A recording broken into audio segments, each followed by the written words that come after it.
Yo, what's up? I just want to talk really quickly about how we caught Microsoft because I think this is a great lesson in patience, a great lesson in how you can trust flow even when you can't really trust much else. So, the way that we did this was in three parts. The first is just checking every day, really simple, going to Microsoft, checking that quick view. I can't show you the historical ones here yet, but what I can show you is that this kind of volume to open interest that was happening on the outside the money strikes, inside the money strikes, at the money strikes was really, really high ever since Monday, I believe it was. So here I'm just checking quick view every day, kind of seeing where all the action is. Noticing that most of that action is happening around the outside the money strikes. So that was hint one a few days earlier this week. Just to kind of prove that point, I want to go really quickly to the historical flow for Microsoft. So if you look here at the historical flow for 1217, it lets you see kind of what was happening as the days went on. So let's look here. You're going to see right here on the 10th. I believe that was last Friday. So you're already seeing a high volume open interest happen for Microsoft, right? Nothing too crazy. On Monday, you notice that we have this volume. It's less, but if you look, the open interest remained about the same. So people aren't necessarily leaving that position fast. It was a slower day for it, leading into OPEX week. There's a lot of reasons. And then we see, is on the 340.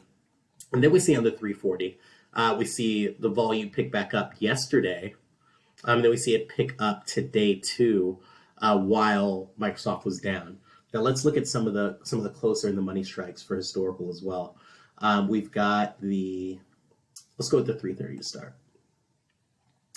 Now look at the volume open interest on the 330 over the past few days, right? Normal here on Monday. Now look at it pick up yesterday, right? You've got a 4 volume to open interest ratio right here. And then look here on the 15th for today. You see it climb up about 4 times as much. Obviously, some of that was due to what happened. Then we go to the 335 here. You see the 335 right here. Look at that. Yesterday, you saw it spike to 5 times volume to open interest yesterday, and yesterday was not a great day. And then you see today here, obviously, it spiked something crazy because today was today. So what I'm trying to show here is that the factor of continued betting into this. Sorry, I keep getting notifications pop up. Continued betting into it on OPEX week tells me something. Why does this tell me something? Because with options expiration, there are certain strikes that market makers need. They need these tickers to fall into above, below, so that they can hold on to a profitable position. So when I'm looking this week, and even while it's down, I see continued heavy betting into the outside the money, out at the money strikes. Even the 345 probably got a little bit of play. Let's see. Look at that on Monday right there. Huge volume open interest. Dropped a bit, but held open interest the next day. So you see that kind of activity, continued betting, you know that you're just looking for that final trigger to get in. And for me today, or the final trigger to hold, for me today, I was getting beaten up by Microsoft, right? I was down I think 50% at one point. But I knew J-Pat was speaking, and then I saw these come in just before his speech. Look at that. You see this huge cluster of 327.5, so the stock is down at 325, 326 all of a sudden for 1217. That tells me that someone knows something. And this is important because this is why you need to keep your filters low when you're scanning throughout the day to see if you see anything interesting. Because they love to slip through these orders that won't raise the alarm, right? If they were to put all this in, what's that, 5, however many thousand that is, let's just eyeball it and call it 40,000.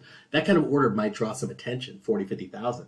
But maybe even higher, maybe 60,000. But if they put it through as all these smaller orders, they're not going to trip up any of the wires. They're not going to get called out for it. So what you're really looking for is the quick views telling you what's going on, right? Where they're putting the money. Your historical flow is going to show you, okay, Has this been continued betting? Was this just today? Again, there's value in both. If I see something happen just today, then I know something could be coming soon. But if I see it repeated betting, then that allows me to stay in that position, add to that position, average down in that position, because I know that repeated betting means something coming. And then lastly, checking my flow throughout the day, looking for those unusual moves that show that something's coming. All right.